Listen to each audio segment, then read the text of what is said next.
کہ ہر نواسا نانے سے ہے.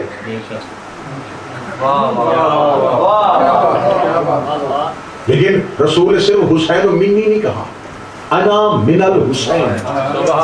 نواسا تو نانے سے ہو سکتا ہے، نانا نواسے سے بھی ہو سکتا ہے. یہ رسالت مآب نے رشتوں کے اعتبار سے حدیث نہیں پڑھی تھی، عہدے کے اعتبار سے حدیث. رسول نبی ہے، حسین امام ہے. یہ با اعتبار رشتہ حدیث نہ پڑھنا. پیار تھا، بیٹی کا بیٹا تھا، زیادہ چومتے تھے، زیادہ اٹھاتے تھے، اس لیے کہہ دیا حسین و ملی. نہیں، یہ نبی امام سے کہہ رہا ہے. رسول نے گود میں بٹھا کے کہا حسین و منی. امامت نبوت میں سے ہے. پھر بھی دنیا کو سمجھ آ گئی کہ ٹھیک ہے، پہلے ہوتا نبوت کا آتا ہے، پھر امامت کا آتا ہے. لیکن رسول نے حدیث کو پھر پلٹا، فرمایا صرف امامت نبوت سے نہیں، پھر قیامت تک نبوت بھی سے امامت کے ساتھ ہے. میرے مالک کائنات کا سچا رسول، ہم تیرا کلمہ پڑھتے ہیں، ہمیں یہ حدیث کی شرح بتائیے. ہمیں اس حدیث کی شرح سمجھ میں نہیں آ رہی. اگر نواسا ہونے کی حیثیت سے کہا پھر بھی سمجھ میں آتی ہے، امام ہونے کی حیثیت سے کہا پھر بھی سمجھ میں آتی ہے. لیکن آپ نے اگر امام ہونے کی حیثیت سے کہا تو امامت میں سے نبوت کیسے نکلتی ہے؟ اگر نواسے ہونے کی حیثیت سے کہا تو نواسے میں سے نانا کیسے نکلتا ہے؟ فرمایا 10 محرم 61 ہجری تک حسین مجھ سے تھا، اب قیامت کی صبح تک محمد حسین میں سے.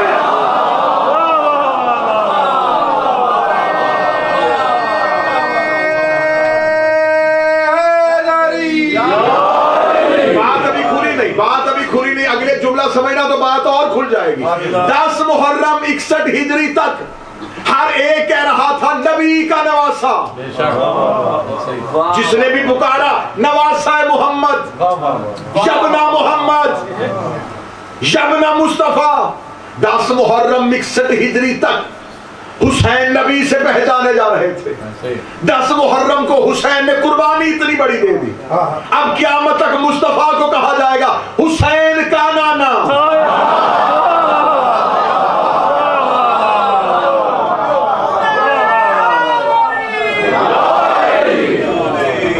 حسین کا نانا.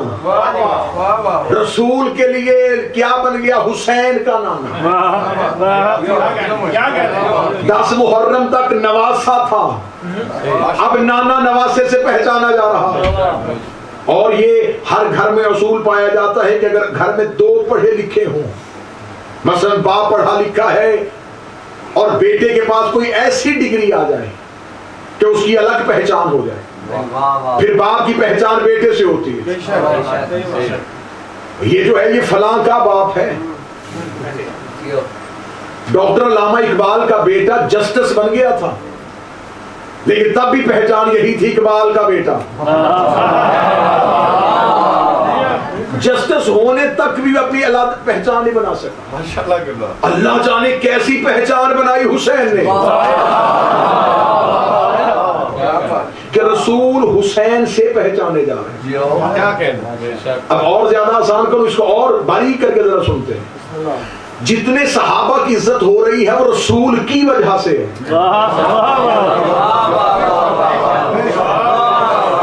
کبھی کسی نے سنا کہ ہم اس صحابی کی، ہم رسول کی عزت اس لیے کرتے ہیں یہ اس صحابی کے نبی ہیں.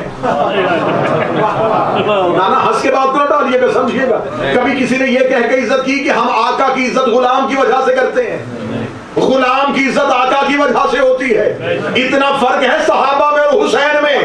صحابی نبی کی وجہ سے پہچانے جاتے ہیں، نبی حسین کی وجہ سے.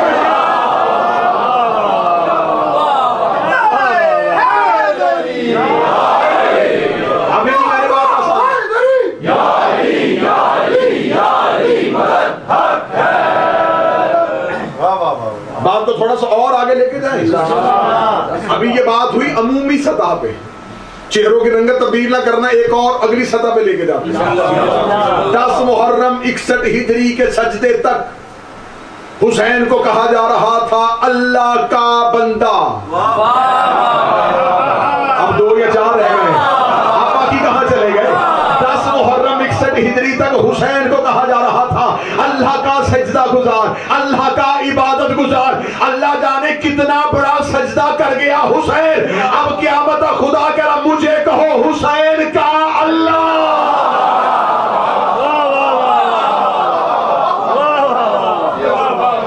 توحید پہچانی جا رہی ہے تو حسین کی وجہ سے. لا الہ باقی ہے تو حسین کی وجہ سے. محمد رسول اللہ باقی ہے تو حسین کی وجہ سے. کتنے خوش نصیب ہو. اللہ حسین کا، نانا حسین کا، حسین مرکز.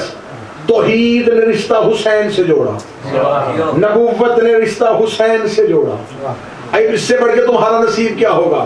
فخر کیا کرو جب تمہیں لوگ کہتے ہیں حسین کا آزادہ.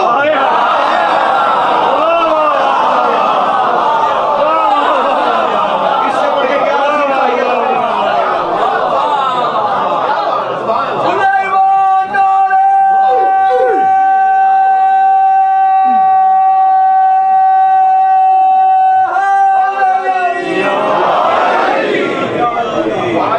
اس سے بڑھ کے تمہیں اور نصیب کیا چاہیے؟ حسین کا ماتمی،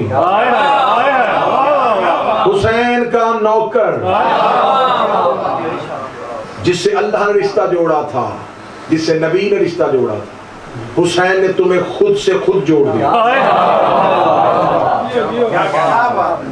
اب قیامت تک یا اللہ باقی ہے. کیوں؟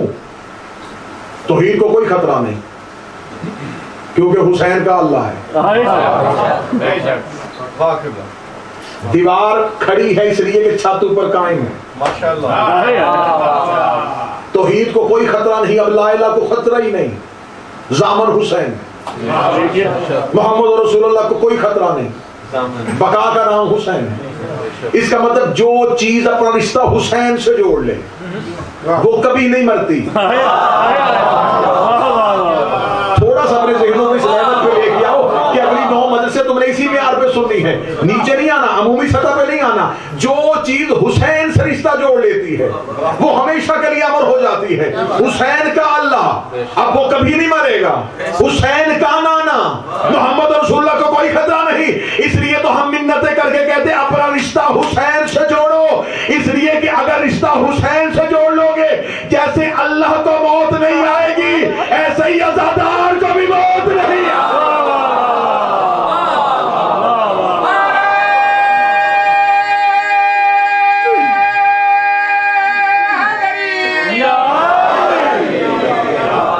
اس لیے تو معصوم نے فرمایا جو آل محمد کی محبت میں مر گیا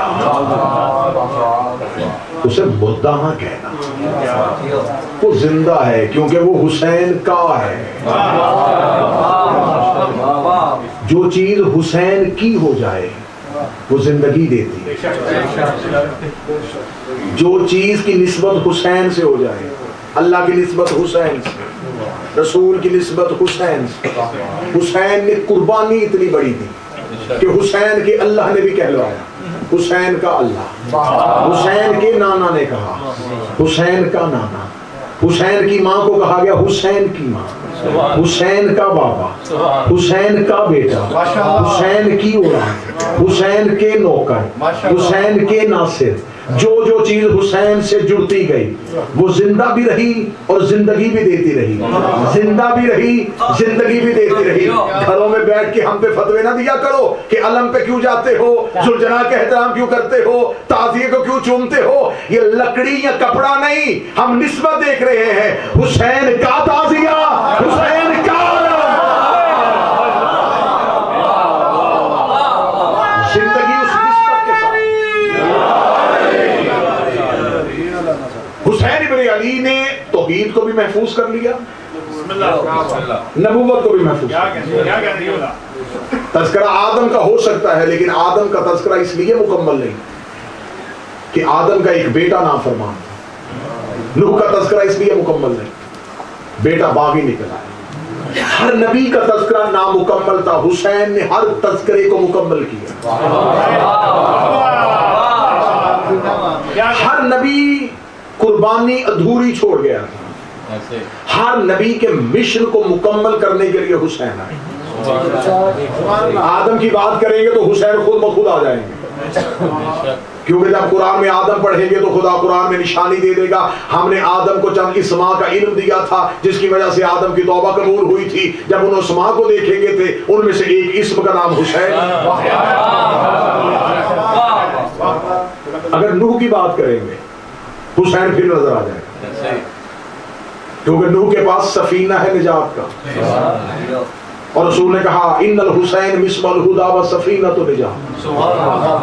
حسین بھی نجات کی کشتی ہے. نوح کے پاس بھی نجات کی کشتی تھی، حسین خود نجات کی کشتی. آپ کہیں گے اس مرتبے میں آگے تو حسین نوح کے برابر ہو گیا. نہیں حضور، فرق ہے. جو کوہ جودی میں جا کے سواریاں اتار دے اسے نوح کہتے ہیں، جو جنت کے اندر جا کے سواریاں اتارے اسے حسین کہتے ہیں.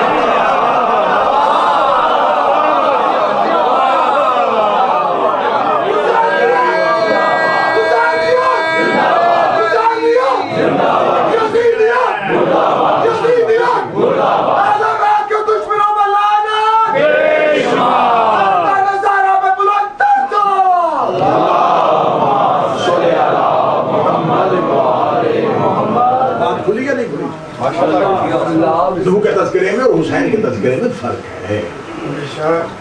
نوح کے پاس سفینہ نجات کا تھا، حسین وہ نجات کا سفینہ ہے جو ایک منزل پہ پہلے نہیں اتارتا.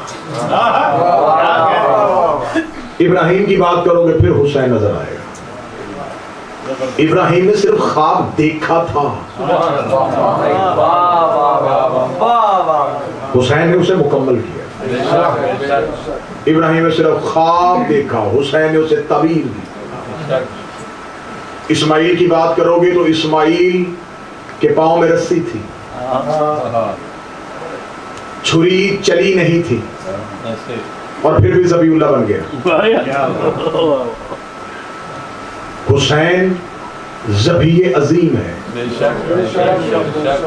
جس نبی کی بات کرو گے اندر سے حسین کا ذکر خود بخود نکلے گا، کیونکہ حسین وہ بنیاد ہے جس نے نبی کی کہانی کو کھڑا کیا ہو. 1.25 لاکھ نبوتوں کی اکلوتی محنت کا نام حسین. اور یہ دربار حسین ابن علی ہے. جب ہم ان 10 دنوں میں آئیں گے تو ہم حسین کے گھر میں حسین کے مہمان بنیں، کیونکہ ایام عزا کی پہلی مجلس ہے، اہمیت عزاداری کی مجلس ہے. خدا نے اپنے دین کو محفوظ کر لیا حسین کی صورت. اب حسینیت محفوظ ہے عزاداری کی صورت. مثلا اللہ صرف نیت نہیں چاہتا، عمل مانگتا ہے. مثلا آپ صبح اٹھے، آپ نے چاہا کہ میں نماز پڑھوں، تو آپ نیت کر لیں کہ میں اللہ کی لیٹ کے نیت کر رہا ہوں کہ میں خدا کی عبادت کر رہا ہوں. تو کیا خدا عبادت قبول کرے؟ اگر تم نے نیت کی ہے اظہار کر، اٹھ مصلی پہ، میرے مالک نیت ہے، فرمانے اظہار کر کے. میرے مالک میری پوری نیت ہے کہ میں رمضان میں روزے رکھوں گا، تیری محبت میں چند لمحے بھوکا رہوں گا. فرمایا نہیں، صرف چند لمحے نہیں، جب کہوں تب سے لے کے جب تک کہوں تب تک. اظہار مانگ. صرف آج کی مجلس انشاءاللہ موضوع کھول دیں گے، پھر کل سے موضوع کے ساتھ متصل ہو جائیں گے. بہت بہترین موضوع آپ کی سماعتوں کو ہدیہ کریں گے، امامت اور خلافت کے موضوع کہ اللہ کی حجت کون سی ہوتی ہے اور ہر دور میں حجت کے سامنے مقابلہ کرنے والا کون. دونوں کردار آپ کے سامنے پڑھیں گے، کیونکہ آج کے دور میں غلط اسلام دنیا کو دکھایا جا رہا ہے. اور آج خصوصاً جن علاقوں میں آپ رہ رہے ہیں، جس سرزمین پہ آپ رہ رہے ہیں، یورپ میں اسلام کو ایک دہشت گرد دین سمجھا جا رہا ہے، اور آئے دن اسلاموفوبیا کے نام سے مختلف واقعات ہوتے ہیں. نہیں جی، غیر مسلمان سے ڈر گیا ہے. پہلے بتاؤ ڈرا کس وجہ سے ہے؟ یہ جو غیر مسلم کے سامنے اسلام کی غلط تصویر آئی ہے، یہ پیش کس نے کی ہے؟ جو قرآن پڑھ لیتا ہے وہ اسلام کو مان لیتا ہے، جو تاریخ پڑھ لیتا ہے وہ اسلام سے بھاگ جاتا ہے.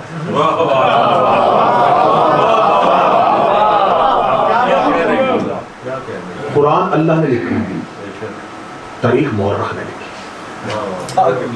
تاریخ میں لکھے گئے ہیں بادشاہوں کے کردار، قرآن میں لکھا ہے 14 کا قصیدہ۔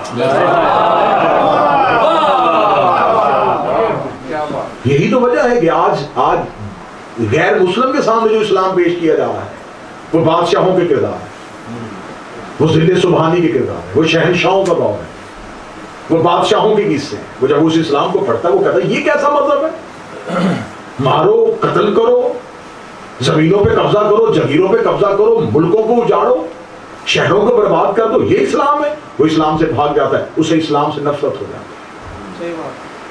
محرم کے 10 دن ہم دنیا کو بتائیں کہ اصل اسلام کے وارث کون ہے، حقیقی اسلام کے وارث کون ہے۔ اسلام گردنیں کاٹنے کا نام نہیں، گردن کٹوانے کا نام۔ یہی تو وجہ ہے کہ مہذب ترین مذہب میں کتنا مہذب فقہ ہے کہ ہم 10 دنوں میں اپنے بدن لہو لہان کریں گے، اپنے جسم کو اذیت دیں گے، جسم کو ماتم کریں گے، تکلیف دیں گے، دنیا کو یہ بتائیں گے کہ دوسروں کی گردنیں کاٹنے کو اسلام نہیں کہتے، اپنے بدن کے سے لہو نکال کے خراج پیش کرنے کو اسلام کہتے۔ انشاءاللہ وہ موضوع آپ کے سامنے کھلے گا، روزانہ کی بنیاد پہ بکھرتا اور نکھرتا چلا جائے گا کہ اصل میں اسلام کے دشمن کون تھے اور اصل میں اسلام کے حقیقی وارث کون۔ مجھے آج بات صرف عزاداری پہ کرنی ہے، خدا صرف نیت نہیں چاہتا، خدا اظہار چاہتا ہے۔ متوجہ ہے خدا جب صرف نیت نہ کرو، اظہار کر کے دکھاؤ۔ اظہار کرنا ہے میرے اللہ ہم تیرے گھر میں حج کے لیے آ گئے، میرے اللہ کیا کریں؟ فرمایا یہاں پر صفا اور مروہ پہ دوڑو۔ تو میرے مالک یہاں دوڑنے سے کیا ہوگا؟ اس سے بہتر نہیں ہے کہ قرآن پڑھ کے ابراہیم کو بخشیں۔ میں یہ بات اس لیے کہہ رہا ہوں، یہ باتیں محرم میں سننے کو ملیں گی۔ ماتم کرنے سے کیا ملتا ہے، مجلس میں جانے سے کیا ملتا ہے؟ بہتر یہ ہے نمازیں پڑھ کے کربلا والوں کو بخشی جائے۔ جو شریعت آپ کو محرم میں یاد آئی، اس کا اظہار ذرا حج پہ کر کے دکھائیں کہ میرے مالک ہم اتنا خرچ کر کے آئے، یہاں دوڑنے کے لیے تو نہیں آئے نا۔ تو ہم یہاں بیٹھتے ہیں، قرآن پڑھتے، حضرت ابراہیم کو بخشتے ہیں، نمازیں پڑھتے ہیں، تعقیبات کرتے ہیں، تسبیحات پڑھتے۔ خدا نے کہا نہیں، نیت نہیں چاہیے، اظہار چاہیے۔ میرے مالک یہ کیسا اظہار ہے؟ فرمایا یہاں دوڑو تاکہ پتا چلے یہاں کون دوڑا تھا۔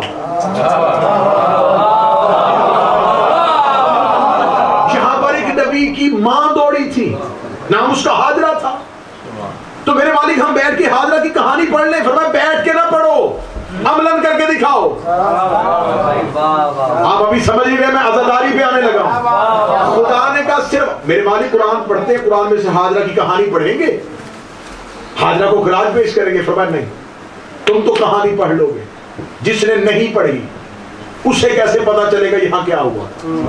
یہاں تم دوڑو تاکہ واقعہ دوبارہ زندہ ہو جائے، کیونکہ یہاں میری محبت میں ایک نبی کی ماں اپنے بیٹے کو ریت پہ لٹا کے دوڑی تھی۔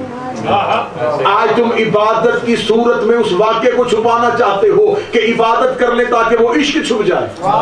میں نے وہ عشق نہیں چھپنے دینا، مجھے تمہارے لمبے سجدوں کی ضرورت نہیں ہے، مجھے تمہاری لمبی چوڑی تسبیحوں کی ضرورت نہیں ہے۔ رکھو اپنی عبادتیں اپنے پاس، اس عشق کو زندہ رکھو۔ اس نے میری محبت میں دوڑی تھی، اب میں قیامت تک اپنی عبادت میں اس کا عشق بھلا دوں؟ اب قیامت تک میں دوڑاؤں گا تاکہ دنیا کو واقعہ یاد رہے یہاں پر ایک نبی کی ماں دوڑی تھی، یہاں پہ ایک نبی کی بیوی دوڑی تھی۔ خدا حج میں مسلمانوں کو دوڑا کے ہر سال واقعے کو تازہ کر دیتا ہے، واقعے کو زندہ کر دیتا ہے۔ اس لیے تو اللہ کہتا ہے یکم محرم کا چاند طلوع ہو، یا حسین کہتے ہوئے گھروں سے نکل آؤ تاکہ حسین کا واقعہ زندہ ہو جائے۔ گھروں میں مسلح بچھا کے عشق حسین کو دبانے کی کوشش نہ کرنا، باہر نکلو تاکہ دنیا کو پتا چلے حسین کون تھا، یزید کا۔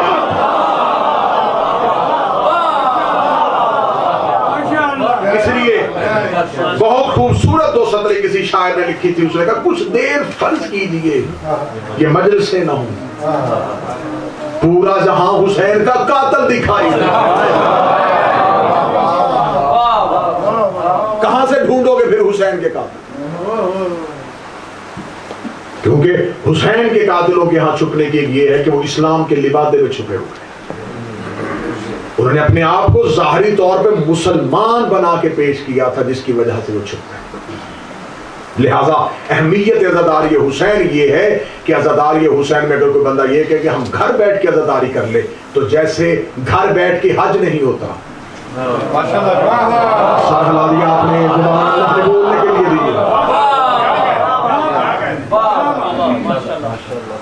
جیسے آپ یہ کہیں کہ مجھے گھر میں بیٹھ کے نماز پڑھنے کا وہی اجر ملے جو جماعت کے ساتھ ہوتا ہے. گھر میں نماز پڑھو تو اور جماعت میں پڑھو تو اور. گھر کی نماز کا اجر جماعت کی اجر کے برابر نہیں. گھر میں بیٹھ کے اکیلے رو لو تو اور.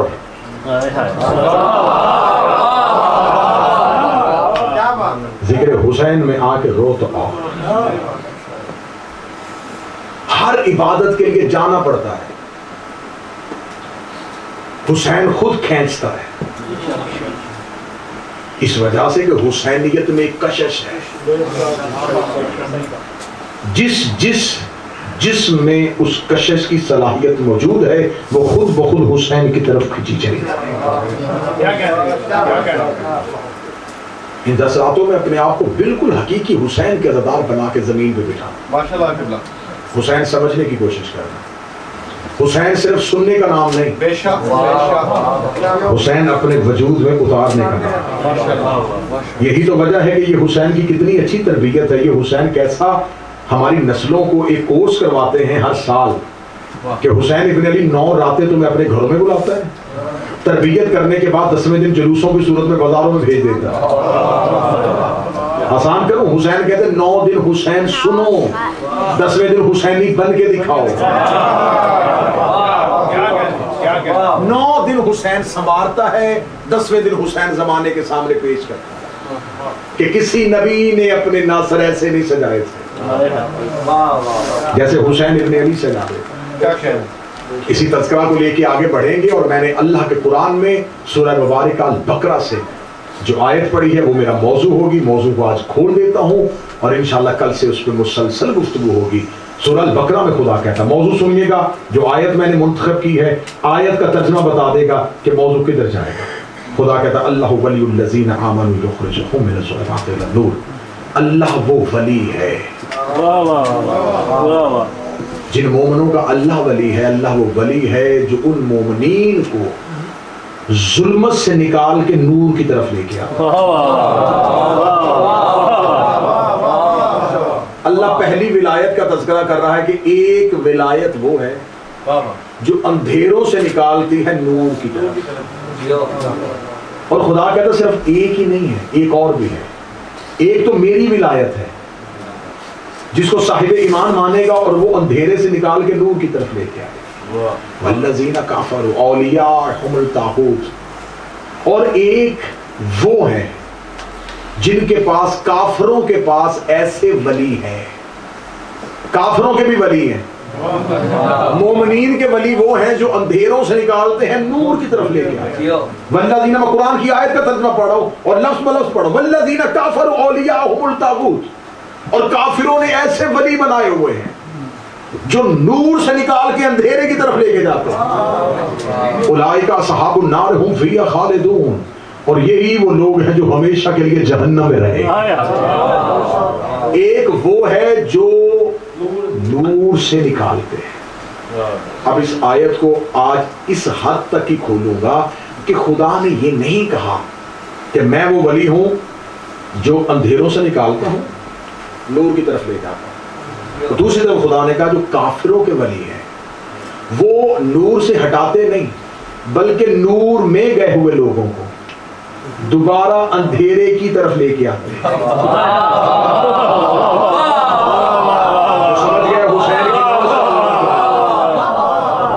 آیت کھل رہی ہے, آیت خود منہ سے بول رہی ہے. خدا یہاں کہتا ہے, خدا کافروں کی بات نہیں کر رہا, کافر تو نور میں گئے ہی نہیں.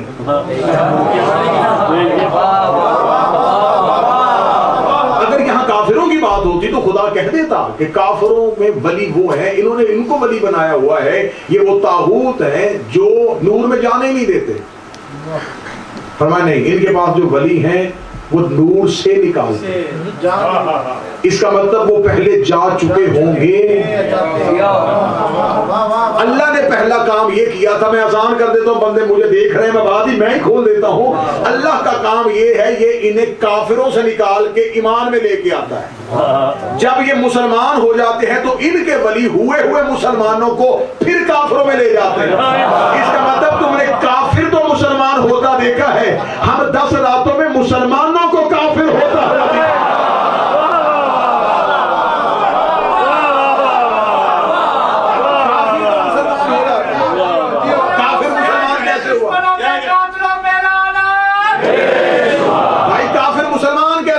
لا الہ الا اللہ پڑھ کے کیا کہنے گے؟ ایسا ہی ہے نا، آج کافر مسلمان ہونا چاہے پڑھو لا الہ الا اللہ محمد رسول اللہ پڑھو مسلمان ہو گیا۔ یہ جو مسلمان ہو کے پھر کافر ہوتا ہے، اب ان راتوں میں ہم دیکھیں گے کہ وہ کس کا انکار کرتا ہے تو کافر ہوتا ہے۔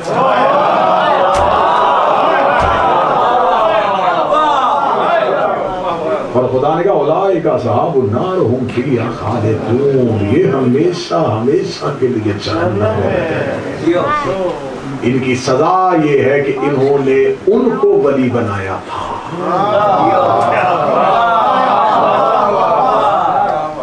جو نور سے دوبارہ اندھیرے کی طرف لے گیا۔ ہمیں فخر ہے ہم 2 ولایتیں، ولایت بھی ایک نہیں ہے، مومنوں کے ولی اور ہیں، کافروں کے ولی اور ہیں۔ دونوں پہ بات ہوگی کہ مومنوں کے ولی کون سے ہیں، قرآن سے ولایت پڑھیں گے، قرآن ہی سے ولایت کا تذکرہ ہوگا، قرآن ہی سے ولی نکالیں گے، پھر ان 10 راتوں میں قرآن ہی سے کافروں کے ولی بھی نکالیں گے۔ اور یہ آیتوں میں حسن ہے، یہ نام نہیں دیتی، نشانی اتنی پکی بتاتی ہے۔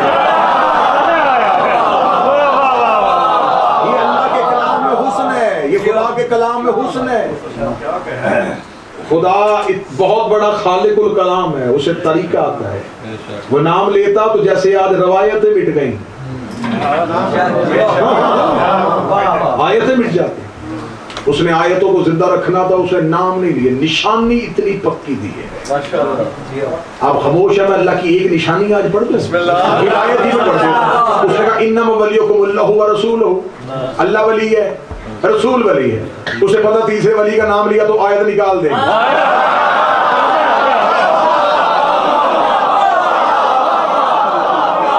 اسے پتا تھا انہیں دشمنی پہلے ولی سے نہیں، دشمنی دوسرے ولی سے نہیں، دشمنی ہے تیسرے ولی سے، اسے نام لیا، نشانی ہی اتنی پکی دے دی کہ بندے بعد میں حالت رکوع میں انگوٹھیاں اتارتے رہے، فرمایا لعنت آ سکتی ہے، آیت نہیں۔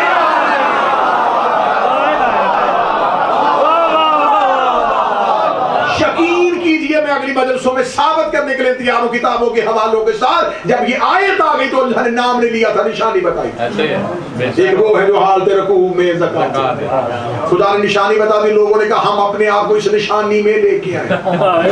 آیت کے اترنے کے بعد ایک بندے نے حالت رکوع میں انگوٹھی دی، رسول سے آگے کہا یا رسول اللہ میں نے بھی حالت رکوع میں انگوٹھی دی ہے، فرمایا نماز دوبارہ پڑھ، اللہ نے تیری نماز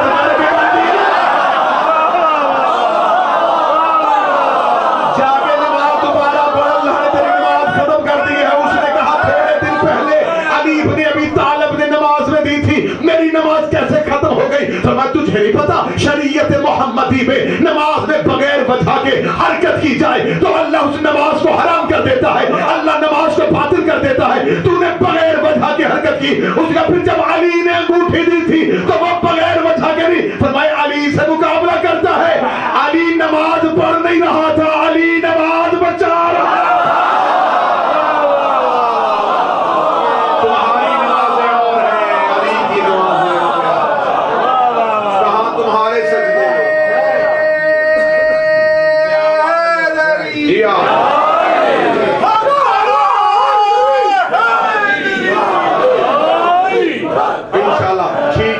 کل سے 10-15 پہ آپ کے سامنے عشق کی مودت کی اذان دے دی جائے گی، گزارش ہے بر وقت تشریف لائیے گا، حسینی بن کے آئیے گا، عزادار بن کے آئیے گا، اپنے آپ کو حسین ابن علی کے گھر میں ایسے بٹھائیے گا کہ ہم کچھ سیکھنے کے لیے آئے ہیں، ہم حسین سے کچھ مانگنے کے لیے آئے ہیں، کوشش کریں گے پھر مل کے جتنا ہو سکے گا حسین ابن علی کے دروازے پہ خیرات مانگیں گے. چاند وہ طلوع ہو گیا ہے جس میں علی کی بیٹیوں کی چاندنی. اتنا نقصان کسی نبی کے بیٹے کا نہیں ہوا جتنا مذہب اسلام کو بچاتے ہوئے علی کی بیٹیوں.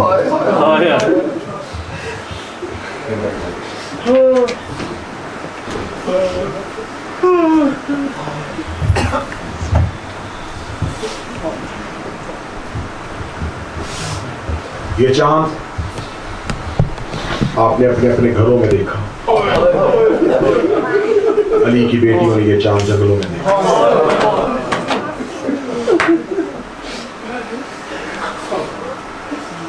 مدینے کے لوگ روایت کرتے ہیں کہ ہم محرم کا چاند آسمان پہ نہیں دیکھتے.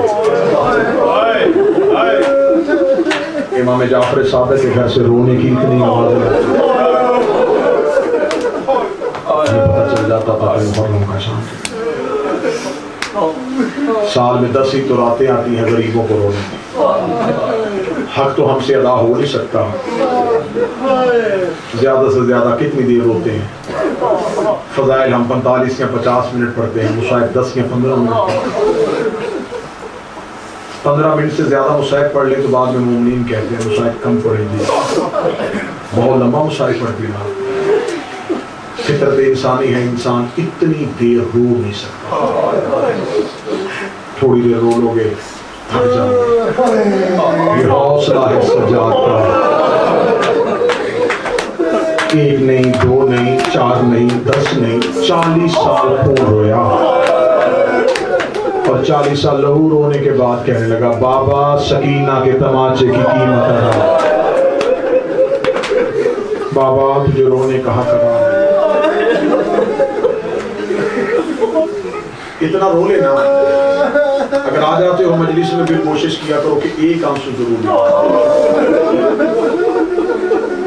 مولا سے کسی بندے نے پوچھا تھا کہ مولا آپ کے جب حسین کو کتنا رویا جائے. مجھے حسین کی عزت کی قسم ہے, رسول کے بیٹے یہ نہیں کہ چیخے مار کے رو, دھاڑے مار کے رو, فرمایا اتنا رو لے کہ تیری آنکھ میں اتنا آنسو آ جائے کہ ایک مچھر کا پر بھیگ جائے. میں محمد کا بیٹا وعدہ کرتا ہوں ہم تم پہ جنت کو واجب کر دیں. ہر عبادت میں ریاکاری حرام ہے, لیکن حسین کہتا ہے کہ تم میرے ذکر میں آؤ رو نہ سکو. رونے والی آنسو نہیں آ رہا کیونکہ رونا تمہارے بس میں نہیں, رونا اختیار میں نہیں. آنکھ کے آنسو کا تعلق ہوتا ہے دل کی چوٹ سے. دل تڑپتا ہے تو آنکھ روتی ہے, دل تڑپے گا نہیں آنکھ روئے گی نہیں. بعض اوقات ہمارے دل اتنے سخت ہو چکے ہوتے ہیں آنکھ سے آنسو نہیں آتے. حسین ابن نے پھر کرم کیا, پر میں آنسو نہ آئے نہیں ہو سکا. آپ میری مجلس میں گیا, سر جھکا, جتنی دیر مصائب ہوتا رہے صرف اتنا سوچ کتنی عزت والا گھر اجڑا کیوں تھا. تو سر جھکا کے بیٹھا رہے گا میں تیرا پھر بھی رونا نہیں. ہو سکتا ہے کہ مجلس میں آئے تیرا دھیان ادھر ادھر جائے تو رو نہ سکے. تیرے ساتھ حسین کا رونے والا بیٹا بیٹھا, تو خشک آنکھوں سے مجلس سے اٹھے, سجا تیری خشک آنکھیں دیکھ کے ایک بار اتنا کہہ دے تو نے دیکھا جو نہیں میرا اکبر کتنا پیارا تھا.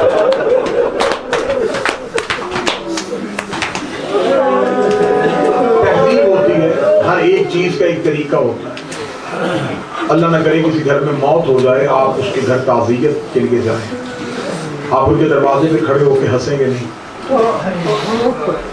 میں نے اکثر دیکھا لوگ سواریوں سے اترتے ہیں, کہتے بھائی چپ ہو جاؤ, وہ گھر سامنے آ گیا, لوگ بیٹھے دیکھے کیا کہیں گے ہمارے گھر میں موت ہوئی. یہ میں ہاتھ جوڑ کے کہوں گا بھائیوں تمہارا بیٹا جب مجلس حسین والی جگہ پہ آ جایا کرو, پھر اگر رشتہ داروں کے گھر جاتے ہوئے سنجیدہ ہو جاتے ہو, جب گھر سے نکلو سر جھکا لو. ایسے نہ ہو کہ جہاں مجلس ہونی ہے دروازے پہ کھڑے تم گپے لگا رہے ہو, ہنس رہے ہو, اور سجاد بیٹھا تجھے دیکھ رہا ہو.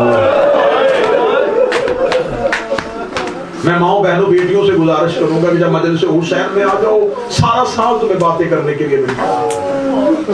جب غریب کے گھر میں آؤ یہ نہ ہو کہ مجلس ابھی شروع نہیں ہوئی، تھوڑی دیر باتیں کر لیں، تھوڑی دیر بیٹھ کے ایک دوسرے کی خیریت پوچھ لیں، کیونکہ تم سمجھتے ہو کہ ذاکر نہیں آیا تو مجلس شروع نہیں ہوئی۔ پنڈال سجتا ہے اور حسین کی ماں آ جاتی ہے۔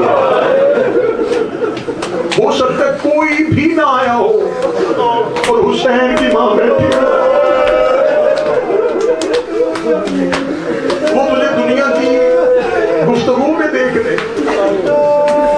تو بجائے اجر لینے کے حسین کی ماں کی ناراضگی نہ لینا، ماتمیوں بجائے اجر لینے کے لیے حسین کے سجاد کی ناراضگی نہ لینا۔ پورا سال ہوتا ہے تمہارے پاس، پورا دن ہوتا ہے، لیکن جب مجلس شبیر میں ہو گھر سے نکلو نیت کر لو ہم حسین کو رونے جا رہے ہیں۔ کوئی بھی نہ آیا ہو، جس جگہ میں مجلس ہو رہی اس دیوار پہ آگے تھوڑی دیر بیٹھ جاؤ، جہاں تو یہ سمجھ کے ہال میں نہیں آتا کہ میں اکیلا ہوں، یہ سوچ کے آیا کر کے یہاں سجاد بیٹھے، ہو سکتا ہے میں اکیلا جا کے بیٹھوں گا، سید الساجدین میرا نام سب سے پہلے لکھے۔ جب کوئی بھی نہیں آتا تھا تو یہ حسین کا زبان، جتنی دیر مجلس میں بیٹھو پھر سر جھکا کے رکھنا، کیونکہ گھر سے نیت کر کے آئے ہو حسین کو رونے کے لیے۔ مدینے کے لوگ کہتے ہیں محرم کا چاند طلوع ہوتا ہم آسمان کے لیے دیکھتے، اتنی چیخوں کی آواز۔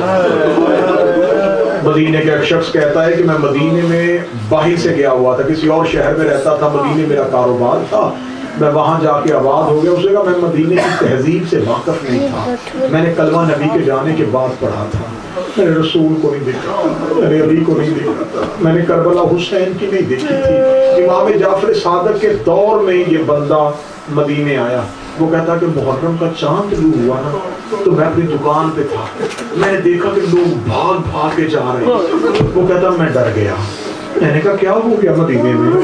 میں نے ایک بھاگتے ہوئے بندے کا ہاتھ پکڑ کے پوچھا کہاں جا رہے ہو؟ اس نے کہا محلہ بنی ہاشم۔ اس نے کہا محلہ بنی ہاشم میں کہہ رہے ہیں؟ اس نے بھاگتے ہوئے انگلی کا اشارہ کر کے دیکھ لے کہا محرم کا چاند،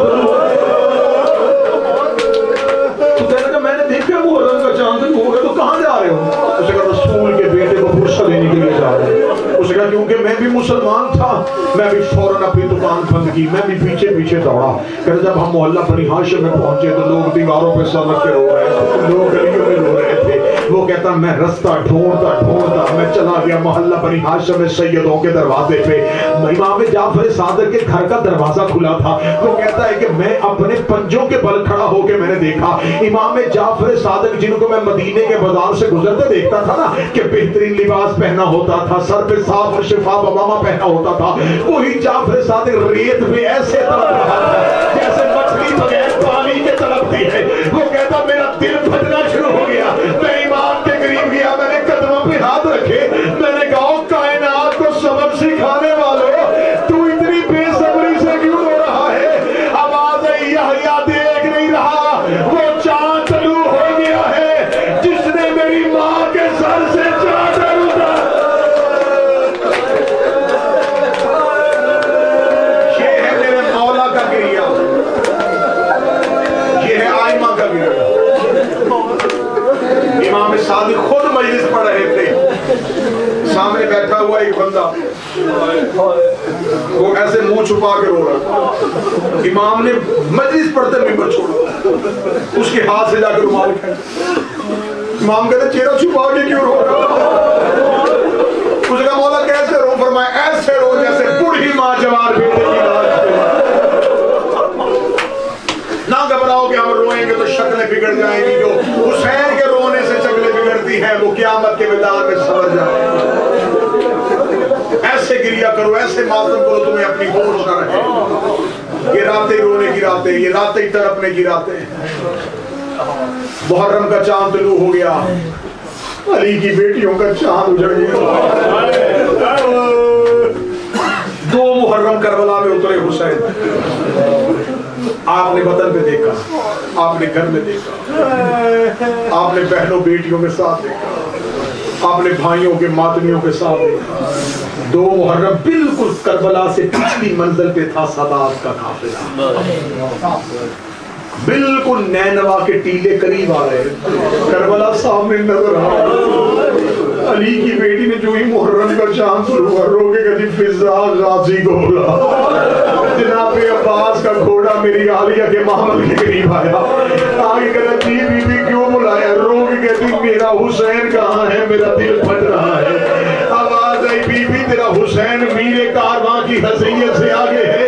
رو کے کہتی حسین کو کہ جلدی میرے قریب آ جا، جب سے یہ چاند دیکھا ہے مجھے ایک بی بی کے رونے کی آواز آ رہی ہے جو رو رو کے کہتی ہائے حسین۔ چند راتوں کا میں صرف چاند کا مضمون پڑھوں، انشاءاللہ کل سے روانگی پڑھیں گے، پھر کربلا کے مصائب پڑھیں گے۔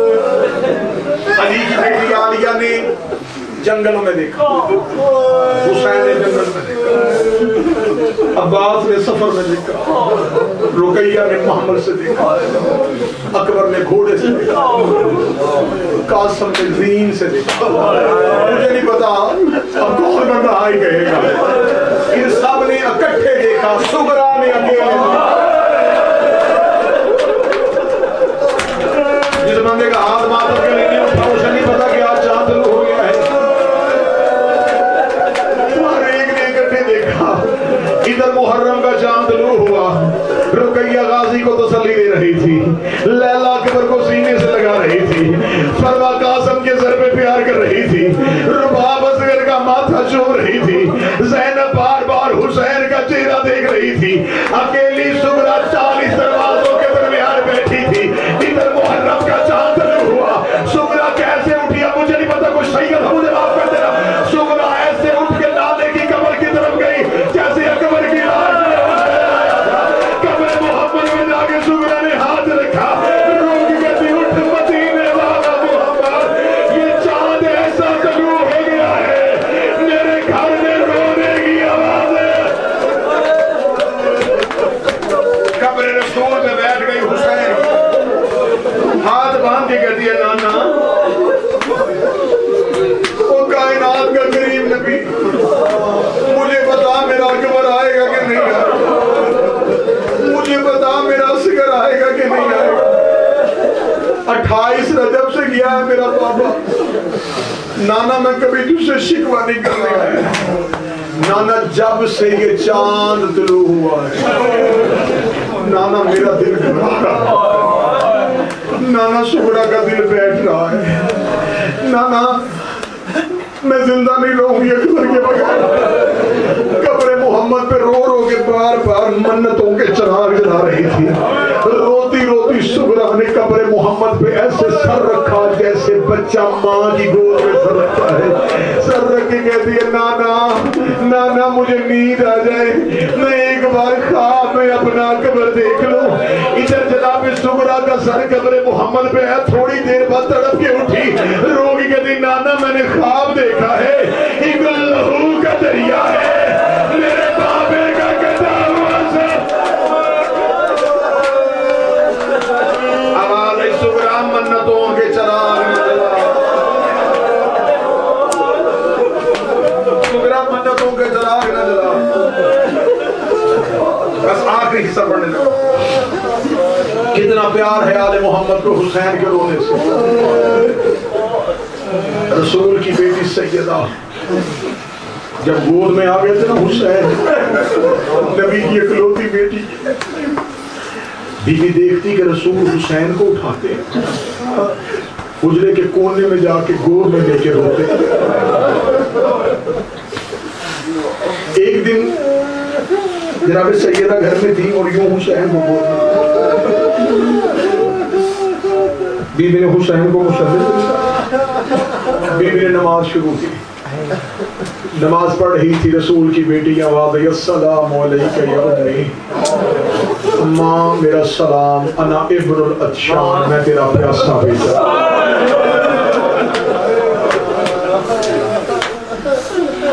یا اما انا ابن الغریب، اماں میں تیرا مسافر بیٹا۔ یا اما انا ابن المظلوم، اماں میں تیرا مظلوم بیٹا. اگلی سطر میں دعا کرتا ہوں میرا بادشاہ حسین مجھے اتنی طاقت دینا مات نہیں سمجھ سکے. ایک آواز آئی میں تیرا پیاسا بیٹا, ایک آواز آئی میں تیرا مظلوم بیٹا, ایک آواز آئی میں تیرا مسافر بیٹا. اگلی ایسی آواز آئی ہے محمد کی بیٹی مصلی پہ گر گئی ہے. آواز آئی یا اماں انا ابن الاسکان, اماں میں تیرا پسا ہوا بیٹا.